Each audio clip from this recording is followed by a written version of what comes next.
G3 media. ముందుగా headlines చూద్దాం.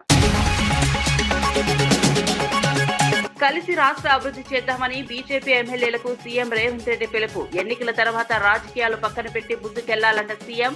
నిధుల కోసం సమిష్టి ప్రయత్నాలు అవసరమన్న రేవంత్. సహకార రాజకీయాలకు సంకేతంగా సీఎం వ్యాఖ్యలు. కోమిటిరెడ్డి వెంకటరెడ్డి దుష్ప్రచారంపై అనిరుద్ ఆవేదన. దేవుళ్లాంటి నాయకుడిపై వీడియోలో బాధాకరమన్న ఎమ్మెల్యే. 3 రోజులుగా తినలేకపోతున్నారన్న అనిరుద్. నిజాలు త్వరలో బయట పెడతాయని అనిరుద్ స్పష్టం. జర్నలిస్టుల అరెస్టులపై ఎంపీ చామల కిరణ్ స్పందన. ఆధారాలు లేకుండా కథనాలు రాయకూడదన్న ఎంపీ. బాధ్యతాయుత జర్నలిజమే ప్రజాస్వామ్యానికి అవసరమని వెల్లడి. ఊహాజనిత కథనాలపై తీవ్ర వ్యాఖ్యలు.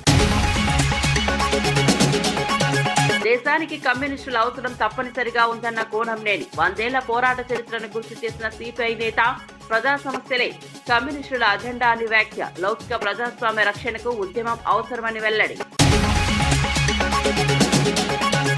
అణుకు గిరిజన గ్రామంలో హోంమంత్రి అనిత పర్యటన. గ్రామస్తులతో కలిసి సంక్రాంతి వేడుకల్లో పాల్గొన్న మంత్రి. గిరిజన గ్రామాల అభివృద్ధికి కట్టుబాటన్న అనిత. గ్రామస్తుల్లో ఉత్సాహం నింపిన మంత్రి పర్యటన. ఇక వార్త వివరాల్లోకి వెళ్తే, పిన్నెన్నిలో దారుణ హత్యకు గురైన వైఎస్ఆర్సీపీ కార్యకర్త సాల్మాన్ అంత్యక్రియల్లో గురజాల మాజీ ఎమ్మెల్యే కాశు మహేష్ రెడ్డి పాల్గొన్నారు. అంత్యక్రియలకు వెళ్లకుండా పోలీసులు తొలుత అడ్డుకోవడంతో ఉద్రిక్తత నెలకొంది.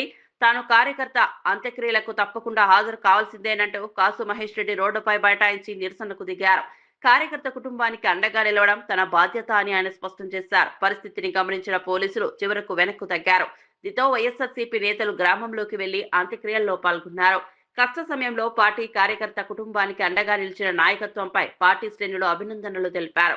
ఈ ఘటన ప్రాంతంలో రాజకీయంగా చర్చనీయాంశంగా మారింది. ప్రజాస్వామ్యంలో అంత్యక్రియలకు హాజరు కావడాన్ని అడ్డుకోవడం తగదని పలువురు వ్యాఖ్యానించారు.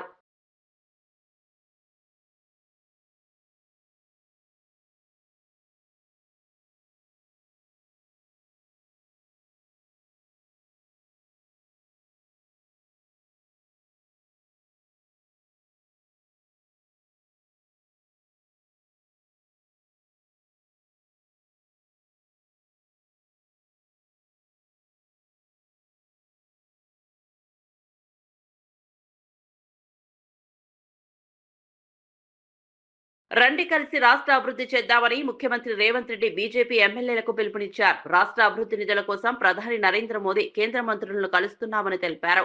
అవసరమైన అనుమతులు తెచ్చుకున్నామని పేర్కొన్నారు. రాష్ట్రంలో బీజేపీ ఎమ్మెల్యేలు కూడా రాష్ట్ర మంత్రుల వద్దకు వచ్చి పనులు చేసుకోవాలని సూచించారు. ఎన్నికల వరకే రాజకీయాలు ఉంటాయని, ఎన్నికల తర్వాత అంతా రాష్ట్రం కోసమే పనిచేయాలని ఆయన వ్యాఖ్యానించారు. పార్టీ భేదాలు పక్కన పెట్టి ప్రజల ప్రయోజనాల కోసం కలిసి ముందుకెళ్లాలని సీఎం స్పష్టం చేశారు. ఈ వ్యాఖ్యలు రాజకీయ వర్గాల్లో ప్రాధాన్యం సంతరించుకున్నాయి. అభివృద్ధి విషయంలో సహకార రాజకీయాలకు ఇది సంకేతమని విశ్లేషకులు భావిస్తున్నారు. రాష్ట్రానికి నిధులు తీసుకురావడంలో సమిష్టి ప్రయత్నాలు అవసరమని సీఎం పునరుద్ఘాటించారు. భారతీయ జనతా పార్టీ నాయకులకి వేదిక మీద నుంచి విజ్ఞప్తి చేస్తున్నా. ప్రతి 3 నెలలకు ఒకసారి ప్రధానమంత్రి దగ్గరికి వెళ్తున్నా. ప్రతి 10 రోజులకు ఒకసారి కేంద్ర మంత్రుల దగ్గరికి వెళ్తున్నా. ఢిల్లీ నుంచి రావాల్సిన అనుమతులు, తేవాల్సిన నిధుల కోసం కేంద్ర ప్రభుత్వంలో ఉన్న పెద్దల్ని మేమెట్లయితే కలుస్తున్నామో రాష్ట్ర ప్రభుత్వానికి కాంగ్రెస్ పార్టీ మేమందరం బాధ్యత వహిస్తుండొచ్చు. మీరు రాండి, నిస్సందేహంగా మీకేం కావాలనో నిధుల గురించి చెప్పండి. తప్పకుండా చేయగలిగింది చేస్తాం. దీంట్లో రాజకీయాలు లేవు. మన ప్రాంతాన్ని అభివృద్ధి చేసుకోవాలి. మన మీద విశ్వాసం ఉంచి మనకు ఓట్లేసిన ప్రజలకు మేలు జరగాలి అనంటే ఎమ్మెల్యేలు, ఎంపీలు ఆ ప్రాంతానికి సంబంధించిన సమస్యల్ని ప్రభుత్వం దృష్టికి తీసుకురావాలి. చాలా మంది అంటుంటారు నరేంద్ర మోడీ గారిని పదే పదే రేవంత్ రెడ్డి గారు కలుస్తుంటారని. నరేంద్ర మోడీ గారు నాకు బంధువేం కాదు. నరేంద్ర మోడీ గారితో నాకు చుట్టరికమేం లేదు. కానీ వారి దేశానికి ప్రధానమంత్రి అనుమతిస్తేనే ఎయిర్పోర్ట్ వస్తుంది, పెద్ద పెద్ద పరిశ్రమలు వస్తాయి, మనకు నిధులు వస్తాయి. ఇవాళ మనం తుమ్మిడేటి దగ్గర ప్రాజెక్టు కట్టాలి అనంటే మహారాష్ట్ర నుంచి కొన్ని అనుమతులు తీసుకోవాలి. మహారాష్ట్రలో భారతీయ జనతా పార్టీ అధికారంలో ఉంది. ఒకవేళ ముఖ్యమంత్రి గారు మనం అడిగితే, ఒకవేళ ఏదైనా ఆలోచన చేస్తే, నరేంద్ర మోడీ గారు ఒక మాట చెప్తే, అమిత్ షా గారు ఒక మాట చెప్తే మన ప్రాంతానికి మేలు జరుగుద్ది. ప్రజల కోసం, ప్రాంత అభివృద్ధి కోసం, ఈ ప్రాంత నిరుద్యోగ యువకులకు ఉద్యోగ ఉపాధి కోసం ఎవరినైనా కలవడానికి ఒక్క క్షణం కూడా ఆలోచన చెయ్యను. నేను పైరవీల కోసం పోను. పర్సనల్ ఎజెండా నా దగ్గర లేదు. నాకున్నదల్లా చిన్న వయసులోనే ఈ తెలంగాణ రాష్ట్ర ప్రజలు 4 కోట్ల తెలంగాణ బిడ్డలు ఈ రోజు నాకు అవకాశం ఇచ్చి భుజము తట్టి ముఖ్యమంత్రి కుర్చీలో కూర్చోబెట్టారు. మరి దానికి న్యాయం చేయాల్సిన బాధ్యత నా మీద ఉందా లేదా మీరు ఒకసారి ఆలోచన చేయండి. ఎవరిని కలిసినా నేను వెళ్ళినప్పుడు బీజేపీ ఎంపీలు కూడా ఉన్నారు. నేను వెళ్ళేటప్పుడు నా సహచర మంత్రులను కూడా తీసుకెళ్ళి చైనాలోని జిషాంగ్షి ప్రావిన్స్ లో మానవత్వాన్ని చాటే సంఘటన చోటు చేసుకుంది. కూల్ డ్రింక్స్ లో వెళ్తున్న ఓ ట్రక్కు ప్రమాదవశాత్తు బోల్తాపడడంతో సీసాలన్నీ రోడ్డుపై చెల్లాచెదురయ్యాయి.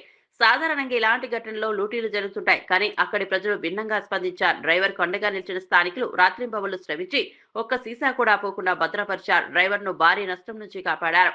ఈ సంఘటనకు సంబంధించిన వీడియో సోషల్ మీడియాలో వైరల్ గా మారి ప్రపంచవ్యాప్తంగా ప్రశంసలు అందుకుంటోంది.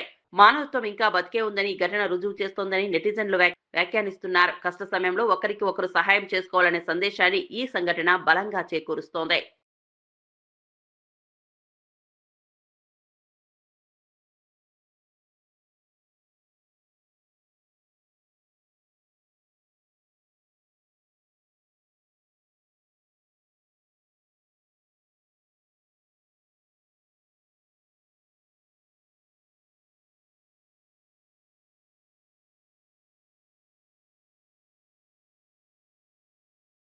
భారత నౌకాదళం రూపొందించిన చెక్క ఓడ Indian navy INSC count India 17 రోజుల సముద్ర ప్రయాణం తర్వాత మస్కట్, ఓమన్ చేరుకుంది. మేకలు లేకుండా ప్రాచీన పద్ధతిలో నిర్మించిన ఈ నౌకకు అక్కడ ఘన స్వాగతం లభించింది. 5వ శతాబ్దపు అజంతా చిత్రాల నమూనాతో ఈ ఓడను రూపొందించారు. భారత్, ఓమన్ మధ్య ఉన్న 5000 ఏళ్ల పురాతన నావిక సంబంధాలను పునరుద్ధరించడమే ఈ యాత్ర లక్ష్యంగా అధికారులు తెలిపారు. ఈ ప్రయాణం భారత సముద్ర వారసత్వాన్ని ప్రపంచానికి చాటిందని నౌకాదళ అధికారులు పేర్కొన్నారు. ప్రాచీన కాలంలో భారత నావికులు సాగించిన సముద్ర వాణిజ్యానికి ఇది సజీవ సాక్ష్యంగా నిలుస్తోంది. ఈ ఓడ ప్రయాణం చరిత్ర, సంస్కృతి పరంగా విశేష ప్రాధాన్యం సంతరించుకుంది.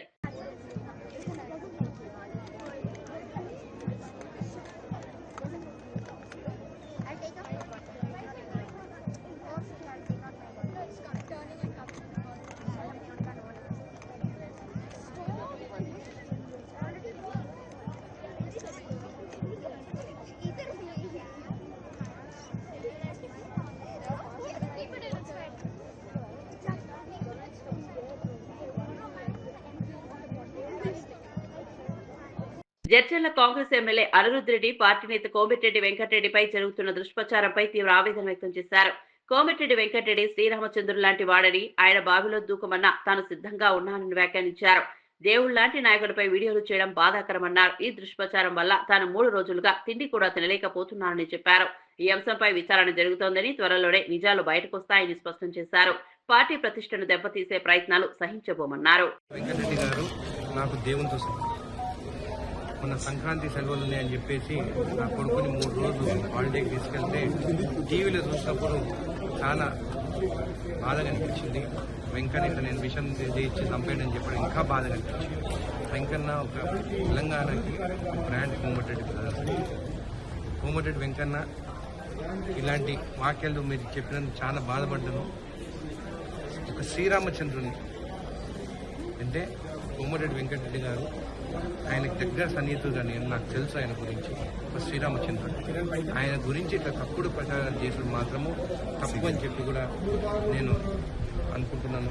అదే కాకుండా ఎన్టీవీ వాళ్ళు కూడా, అంటే అది తెలిసి జరిగిందో తెలియక జరిగిందో, చౌదరి గారు కూడా నాకు బాగా తెలుసు. అయితే ఎట్లా జరిగిందో కూడా తెలియదు. సరే, ఎంక్వైరీ జరుగుతుంది. ఎంక్వైరీ జరిగినప్పుడు మనకు అన్ని నిజాలు తెలుస్తాయి. కోమటిరెడ్డి వెంకటరెడ్డి అన్న మీకు కావాలంటే ప్రజలు ఆయన తెలంగాణ కోసం మినిస్ట్రీ పదవి వద్దని చెప్పి రిజైన్ చేసి వచ్చినాయి. అంత పెద్ద మంచి పైన ఇలాంటి వీడియోలు తీయడం కరెక్ట్ కాదు. ఒకటే మాటలు చెప్తున్నాను, కోమటిరెడ్డి వెంకన్న ఈ రోజున్న శ్రీరామచంద్ర. జయశంకర్ భూపాలపల్లి జిల్లా కాటారం మండలం మేడిపల్లి టోల్గేట్ సమీపంలో కారు దగ్ధమైన ఘటన కలకలం రేపింది. వరంగల్ నుంచి మేడారం దర్శనం అనంతరం కాళేశ్వరం వెళ్తున్న సమయంలో కారులో షార్ట్ సర్క్యూట్ కారణంగా మంటలు చెలరేగాయి. కారు నుంచి పొగలు రావడాన్ని గమనించిన ప్రయాణికులు అప్రమత్తమై వెంటనే బయటకు దిగడంతో ప్రాణాపాయం తప్పింది. కారులో ప్రయాణిస్తున్న 4 వ్యక్తులు సురక్షితంగా బయటపడ్డారు. సమాచారం అందుకున్న పోలీసులు, అగ్నిమాపక సిబ్బంది వెంటనే సంఘటనా స్థలానికి చేరుకుని మంటలను అదుపులోకి తీసుకొచ్చారు. అయితే అప్పటికే కారు పూర్తిగా దగ్ధమైంది. ఈ ఘటనతో కొద్దిసేపు ట్రాఫిక్ కు అంతరాయం ఏర్పడింది. వాహనదారులు ఎలక్ట్రికల్ లోపాలపై జాగ్రత్తగా ఉండాలని అధికారులు సూచించారు.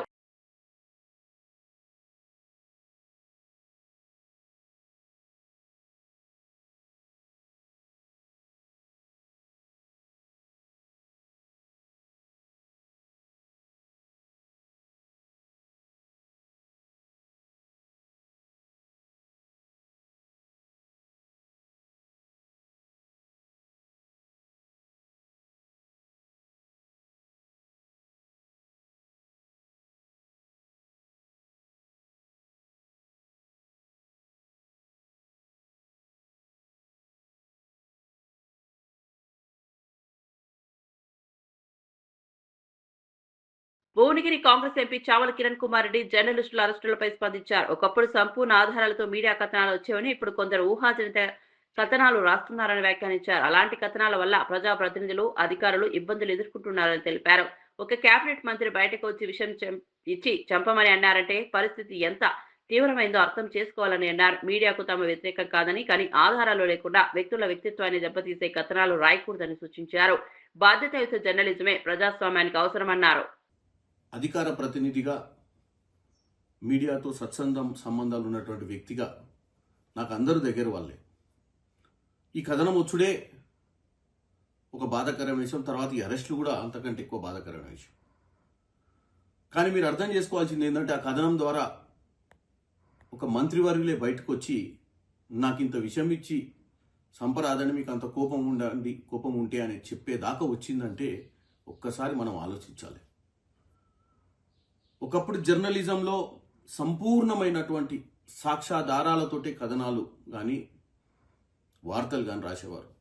ఇప్పుడు ఊహించి ఇలా జరుగుతుందేమో, ఇలా జరిగి ఉండవచ్చేమో అన్న విధంగా మనం కథనాలు రాయడంతో ఒక మంత్రిగా ఉన్నటువంటి వారే ఇట్లా వచ్చి వాళ్ళు బాధపడుతున్నారంటే మరి ఒక ఉన్నత చదువుకొని ఆ స్థానంలో ఉన్నటువంటి అధికారిని, మరి ఆమె కుటుంబంలో కానీ దేశానికి కమ్యూనిస్టుల అవసరం ఎంతైనా ఉందని సిపిఐ రాష్ట్ర కార్యదర్శి ఎమ్మెల్యే కూనంనేని సాంబశివరావు వ్యాఖ్యానించారు. 100 ఏళ్ల చరిత్ర సిపిఐ ఎన్నో పోరాటాలు చేసి ప్రజల హక్కుల కోసం నిలబడిందన్నారు. దేశ స్వాతంత్ర ఉద్యమంలో కమ్యూనిస్టుల పాత్రను విస్మరించలేమని తెలిపారు. కార్మికులు, రైతులు, పేదల సమస్యలపై కమ్యూనిస్టులు ఎప్పుడూ ముందుండి పోరాటం చేస్తామని గుర్తు చేశారు. మారుతున్న రాజకీయ పరిస్థితుల్లో కూడా ప్రజా సమస్యలే తమ అజెండా అని స్పష్టం చేశారు. ప్రజాస్వామ్యాన్ని, లౌకిక విలువలను కాపాడేందుకు కమ్యూనిస్టు ఉద్యమం అవసరమని ఆయన అభిప్రాయపడ్డారు. రక్షణ వ్యవస్థ అయిపోయేది, సింగరేణి కోల్ సెక్టార్ అయిపోయేది, టోటల్గా మొత్తాన్ని అయినా కూడా వాళ్ళు తీసుకొస్తున్నారు. విదేశీ పెట్టుబడులతో విదేశస్తులను ఆహ్వానిస్తూ ఉన్నారు. మరి వీటన్నిటిని ఎదుర్కొనే వాళ్ళు ఎవరు? ఇటువంటి వాటిని ఎదుర్కోవాలంటే అవి మన ఆస్తులు, నష్టాలతో ఉన్నాయి కాదు. నేను చెప్పినన్ని లాభాలతో ఉన్నటువంటి సంస్థలు. వీటన్నిటిని ఆ విధంగా చేస్తూ ఉంటే ఎదుర్కోవాలంటే ఎవరంటే ఒక కమ్యూనిస్టులు. అనకాపల్లి జిల్లా కోటగురొట్ల మండలం అణుకు గ్రామంలో హోంమంత్రి అనిత వంగలపూడి పర్యటించారు. సంక్రాంతి వేడుకల్లో భాగంగా కుటుంబ సమేతంగా పరదేశమ్మ తల్లిని దర్శించుకున్నారు. గ్రామస్తులతో కలిసి పండుగ వాతావరణంలో పాల్గొని వారి సమస్యలను అడిగి తెలుసుకున్నారు. గిరిజన గ్రామాల అభివృద్ధికి ప్రభుత్వం కట్టుబడి ఉందని మంత్రి భరోసా ఇచ్చారు. మౌలిక వసతులు, రహదారులు, విద్య, వైద్య రంగాలపై ప్రత్యేక దృష్టి పెట్టినట్లు తెలిపారు. గ్రామీణ సంస్కృతి, సంప్రదాయాలను కాపాడాల్సిన అవసరం ఉందని పేర్కొన్నారు. మంత్రి పర్యటన గ్రామస్తుల్లో ఉత్సాహాన్ని నింపింది. అధికారులు, ప్రజాప్రతినిధులు కూడా ఈ కార్యక్రమంలో పాల్గొన్నారు. 2 మంది అంగన్వాడీలో చదువుతున్నారు. వాళ్ళు కాక ఇంకో 25 మంది పిల్లలు స్కూల్ గోయింగ్ పిల్లలు ఉన్నారు. వీళ్ళందరూ కూడా గొట్టివాడ పంచాయతీకి స్కూల్కి వెళ్ళేటట్టుగా వాళ్ళందరూ కూడా చెప్పున్నారు. అయితే వాళ్ళందరికీ కూడా ఇక్కడ స్కూల్ సదుపాయం, అదేవిధంగా రోడ్డు సదుపాయం, ముఖ్యంగా ఇక్కడ సెల్ టవర్ కూడా లేదు, వాళ్ళందరూ కూడా చెప్పున్నారు. ఇందులో బ్యూటీనెస్ ఏంటంటే ఇంత దూరంలో ఉండి కూడా డిగ్రీ చదువుకున్న పిల్లలు, ఇంటర్మీడియట్ చదువుకున్న పిల్లలు కూడా ఇక్కడ ఉండడం అనేది నిజంగా చాలా మంచి విషయం కింద మనం భావించాలి. ఇక్కడ ఉన్న పిల్లలందరినీ కూడా ఎంకరేజ్ చేసే కార్యక్రమం కూడా చేయాలి. ఈ రోజు అన్ని విధాల ఎన్డీఏ కూటమి గవర్నమెంట్ ఈ రోజు ఈ గ్రామాన్ని ఆదుకోవడంలో అన్ని విధాలా సహకరిస్తున్నందుకు ప్రత్యేకంగా గౌరవ సీఎం గారు చంద్రబాబు నాయుడు గారికి, గౌరవ డిప్యూటీ సీఎం పవన్ కళ్యాణ్ గారికి, నారా లోకేష్ బాబు గారికి నేను ప్రత్యేకంగా ధన్యవాదాలు తెలియజేసుకుంటున్నా. వీళ్ళందరితో కలిసి మా కుటుంబ సమేతాలుగా ఇక్కడికి వచ్చి, మేము కుటుంబాలతో సైతం ఇక్కడికి వచ్చి వీళ్ళందరితోని కూడా ఈ కార్యక్రమంలో పాల్పంచుకోవడం అనేది నిజంగా చాలా మంచి పరిణామం కింద భావిస్తూ మరొకసారి మీ అందరికీ కూడా కనుమ శుభాకాంక్షలు తెలియజేసుకుంటూ సెలవు తీసుకుంటాం. అనకాపల్లి జిల్లా నర్సీపట్నం శాంతినగర్ లో తొలి సంక్రాంతి సందర్భంగా కొత్త అల్లుడికి అరుదైన స్వాగతం లభించింది. నాలం రమేష్ కుమార్ దంపతులు తమ అల్లుడు శ్రీహర్ష, కూతురు లక్ష్మీనవ్యకు గోదావరి సంప్రదాయం ప్రకారం ఏకంగా 290 రకాల పిండి వంటలతో భారీ విందు ఏర్పాటు చేశారు. గురువారం భోజనంకు వచ్చిన అల్లుడు ఇంట్లో అమర్చిన వంటల శ్రేణి చూసి ఆశ్చర్యానికి గురయ్యాడు. పండుగ అంటే కుటుంబ బంధాలు, ఆత్మీయతలేని ఈ విందు చాటి చెప్పింది. ఈ అరుదైన విందు దృశ్యాలు సోషల్ మీడియాలో వైరల్ గా మారాయి. సంప్రదాయాలకు ఇప్పటికీ విలువ ఉందని ఈ ఘటన నిరూపిస్తోంది.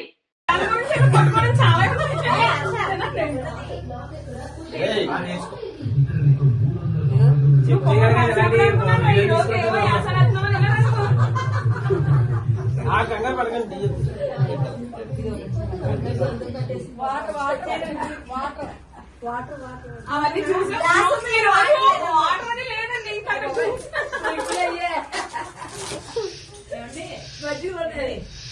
తాడిపత్రి టీడీపీ నేత జేసీ ప్రభాకర్ రెడ్డి సవాల్ను స్వీకరిస్తున్నట్టు మాజీ ఎమ్మెల్యే కేతిరెడ్డి పెద్దిరెడ్డి ప్రకటించారు. తాడిపత్రి నియోజకవర్గంలో జేసీ 30 ఏళ్ల పాలనకు తన 5 ఏళ్ల పాలనపై బహిరంగ చర్చకు తాను సిద్ధమన్నారు. చర్చకు తేదీ ఖరారు చేసి కలెక్టర్ ఎస్పీకి సమాచారం ఇవ్వాలని సవాల్ విసిరారు. రాయలసీమ జిల్లాలో ఎక్కడైనా చర్చకు సిద్ధమని తెలిపారు. తన కుటుంబ సభ్యులతో మాత్రమే వచ్చి ప్రజల ముందు నిజాలు చెబుతానని స్పష్టం చేశారు. ప్రజలకు ఎవరు ఏం చేశారో స్పష్టంగా తెలుస్తోందన్నారు. అభివృద్ధి, సంక్షేమం, పాలన అంశాలపై చర్చ జరగాలని సూచించారు. ఈ వ్యాఖ్యలు తాడిపత్రి రాజకీయాల్లో కొత్త వేడి పుట్టిస్తున్నాయి. ఇరు వర్గాల మధ్య మాటల యుద్ధం మరింత ముదిరే అవకాశం కనిపిస్తోంది. ఎవరన్నా కానీ మొన్న ప్రభాకర్ రెడ్డి చెప్తాడు, పౌరుషం గురించి మాట్లాడినాడు. ఆయన ఈ లిఫ్ట్ ఇరిగేషన్ మీద ధర్మారం ఎమ్మెల్యే ఏదన్నా తప్పుగా మాట్లాడింటే నువ్వు నీ ప్రభుత్వం తరఫునో మీ ముఖ్యమంత్రి తరఫునో వకీల్తో తీసుకొని మాట్లాడాలి. అంటే అది కాదయా, ఇది పరిస్థితి, నువ్వు మాట్లాడడం తప్పని. ప్రతిసారి పౌరుషం పౌరుషం అని మాట్లాడతాడు. ఈ పౌరుషం ఏ దాని మీద ఉండాలా? నేనైతే అతని ఛాలెంజ్కి అయితే నేను స్వీకరిస్తా. 30 సంవత్సరాల నుండి ఇప్పుడు కూడా వాళ్ళు ఎమ్మెల్యేలుగా ఉన్నారు, మున్సిపల్ చైర్మన్లుగా ఉన్నారు. వాళ్ళ అభివృద్ధి పైన ఏదన్నా ఉంటే కూడా నేను 5 ఏళ్ళు చేసిన దానిపైన కూడా ఎక్కడన్నా కానీ కూర్చొని చర్చకి నేను సిద్ధంగా ఉండాలి. దానిపైన నువ్వు సిద్ధంగా ఉండావా? చర్చించేదానికి, డెవలప్మెంట్ మాట్లాడేదానికి పౌరుషం అవసరం లేదు, చర్చ అవసరం. దీంట్లో ఆయన ప్రతిసారి కాంట్రాక్ట్ ఉద్యోగాల భర్తీలో తీవ్ర అవినీతి జరుగుతోందని బీఆర్ఎస్ నాయకుడు మన్నె కృష్ణాంక్ ఆరోపించారు. భర్తీ అవుతున్న ఉద్యోగాల వివరాలు ముందుగా అలంపూర్ కాంగ్రెస్ మాజీ ఎమ్మెల్యే సంపత్ కుమార్ వద్దకే వెళ్లాల్సి వస్తోందని అన్నారు. ఆ జాబితాపై సంపత్ కుమార్ టిక్ పడితేనే అది బయటకు వస్తోందని, ఆ టిక్ పడాలంటే డబ్బులు ఇవ్వాల్సిన పరిస్థితి ఉందని ఆరోపించారు. ఒకవేళ అధికారులు టిక్ వేయడాన్ని నిరాకరిస్తే వారిని వెంటనే బదిలీ చేస్తున్నారని సంచలన వ్యాఖ్యలు చేశారు. ఇది నిరుద్యోగ యువత భవిష్యత్తులో ఆడుకునే చర్యగా ఆయన మండిపడ్డారు. ఈ ఆరోపణలపై ప్రభుత్వం స్పందించాలని డిమాండ్ చేశారు. ఉద్యోగ నియామకాల్లో పారదర్శకత లేకపోవడంపై రాజకీయ వర్గాల్లో తీవ్ర చర్చ కొనసాగుతోంది. ఆ లిస్టుని సంపత్ కుమార్ గారు టిక్ చేస్తేనే అప్పుడు బయటికి రిలీజ్ కావాలనంట. ఆ టిక్కు పడాలంటే ఏంది? పైసలు రావాలి. ఆ టిక్కు చేయడానికి ఆ లిస్టు అధికారి ఇవ్వకపోతే ఇమీడియట్గా ట్రాన్స్ఫర్. ఇది మేము ఛాలెంజ్ చేస్తున్నాం, నిరూపిస్తాం. లిస్టు ఇవ్వకపోతే లిస్టు నాకు పంపాలే, జాబ్స్ లిస్టు నాకు పంపాలే అని హుకుం జారీ చేయడం అధికారి మీద. ఆ లిస్టు రాకపోతే ఇమ్మీడియట్గా 2 రోజుల్లో బదిలీ. ఇది తెలంగాణ యువత గమనించాలి. ఈయన రాష్ట్ర ముఖ్యమంత్రి కాదు, ఈయన మంత్రి కాదు, ఆ జిల్లా ఇన్ఛార్జ్ మంత్రి కాదు, కనీసం ఎమ్మెల్యే కూడా కాదు. మరి ఉద్యోగాల లిస్టు ఎవరు భర్తీ అయినరు, ఎవరు సెలెక్ట్ అయినరు అనేది లిస్టు ఈయన ఇంటికి ఎందుకు పోవాలి? ఇది తెలంగాణ యువత ఆలోచించారు. కృష్ణా జిల్లా పెదపారుపూడి మండలం భూషణగుళ్ల గ్రామంలో కోడి పందాల బరి వద్ద జరిగిన ఘర్షణలో ఓ వ్యక్తి తీవ్రంగా గాయపడ్డాడు. పందెం విషయంలో తలెత్తిన గొడవ హింసాత్మకంగా మారింది. గుడివాడకు చెందిన అనగాని జగన్నాథం అనే వ్యక్తిపై కోడి కత్తితో దాడి చేయడంతో అతనికి తీవ్ర గాయాలయ్యాయి. స్థానికులు వెంటనే గాయపడిన వ్యక్తిని ఆసుపత్రికి తరలించారు. సంక్రాంతి వేళ కోడి పందాలు, పేకాటలు గ్రామాల్లో ఉద్రిక్తతలకు దారితీస్తున్నాయని ప్రజలు ఆందోళన వ్యక్తం చేస్తున్నారు. ఇలాంటి అక్రమ కార్యకలాపాలపై కఠిన చర్యలు తీసుకోవాలని పోలీసులు కోరుతున్నారు. ఘటనపై పోలీసులు కేసు నమోదు చేసి దర్యాప్తు ప్రారంభించారు. పండుగల సమయంలో శాంతి భద్రతలు కాపాడాల్సిన అవసరం ఉందని అధికారులు హెచ్చరిస్తున్నారు. పొంగన్నవాడిని వచ్చి వెనక నుంచి బ్లడ్తో పోసాడు, మొత్తం ఇదంతా తెగిపోయింది. ఎగాడు పారిపోయాడు సార్, ఏమైందో తెలియదు. ఎగాడు మేము గబగబా కండవా చుట్టి బ్లడ్ కారిపోతుంటే హాస్పిటల్ తీసుకొచ్చాం సార్. గత ప్రభుత్వం హయాంలో ఇసుక మాఫియా ద్వారా కోట్ల రూపాయలు కొల్లగొట్టారని మంత్రి వివేక్ వెంకటస్వామి తీవ్ర ఆరోపణలు చేశారు. మంచిర్యాల జిల్లా చెన్నూరులో పలు అభివృద్ధి పనులకు శంకుస్థాపన చేసిన సందర్భంగా ఆయన మాట్లాడారు. అక్రమ ఇసుక త్రవ్వకాల వల్ల ప్రభుత్వానికి భారీ నష్టం వాటిల్లిందని తెలిపారు. ప్రస్తుతం ఆ అక్రమాలకు అడ్డుకట్ట వేస్తున్నామని, పారదర్శక విధానాలతో ఇసుక విధానం అమలు చేస్తున్నామని చెప్పారు. అభివృద్ధి పనులకు ఇసుక కొరత లేకుండా చర్యలు తీసుకుంటామని స్పష్టం చేశారు. ప్రజాధనం దోచుకున్న వారిపై కఠిన చర్యలు తప్పవని హెచ్చరించారు.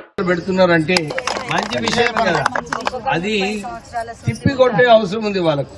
ఎందుకంటే అబద్ధాలు చెప్పుకుంటూ ఈ ఇసుక దందా భూదందా చేసి కోట్లాది రూపాయలు సంపాదించారు.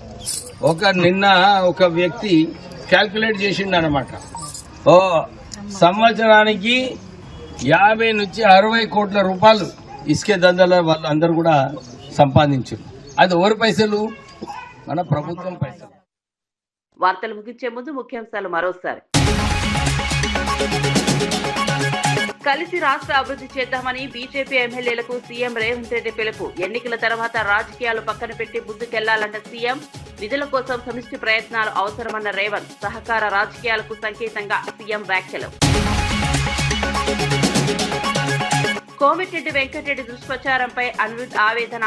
దేవుళ్లాంటి నాయకుడిపై వీడియోలు బాధాకరమన్న ఎమ్మెల్యే. 3 రోజులుగా తినలేకపోతున్నారన్న అనిరుద్. నిజాలు త్వరలో బయట పెడతాయని అనిరుద్ స్పష్టం. జర్నలిస్టుల అరెస్టులపై ఎంపీ చామల కిరణ్ స్పందన. ఆధారాలు లేకుండా కథనాలు రాయకూడదన్న ఎంపీ. బాధ్యతాయుత జర్నలిజమే ప్రజాస్వామ్యానికి అవసరమని వెల్లడి. ఊహాజనిత కథనాలపై తీవ్ర వ్యాఖ్యలు. దేశానికి కమ్యూనిస్టుల అవసరం తప్పనిసరిగా ఉందన్న కోనంనేని. 100 ఏళ్ల పోరాట చరిత్రను గుర్తు చేసిన సిపిఐ నేత. ప్రజా సమస్యలే కమ్యూనిస్టుల అజెండా అని వ్యాఖ్య. లౌకిక ప్రజాస్వామ్య రక్షణకు ఉద్యమం అవసరమని వెల్లడి. అణుకు గిరిజన గ్రామంలో హోంమంత్రి అనిత పర్యటన. గ్రామస్తులతో కలిసి సంక్రాంతి వేడుకల్లో పాల్గొన్న మంత్రి. గిరిజన గ్రామాల అభివృద్ధికి కట్టుబాటన్న అనిత. గ్రామస్తుల్లో ఉత్సాహం నింపిన మంత్రి పర్యటన. ఇవి నాటి వార్తా విశేషాలు. మరో బులెటిన్లో మళ్ళీ కలుద్దాం. నమస్కారం.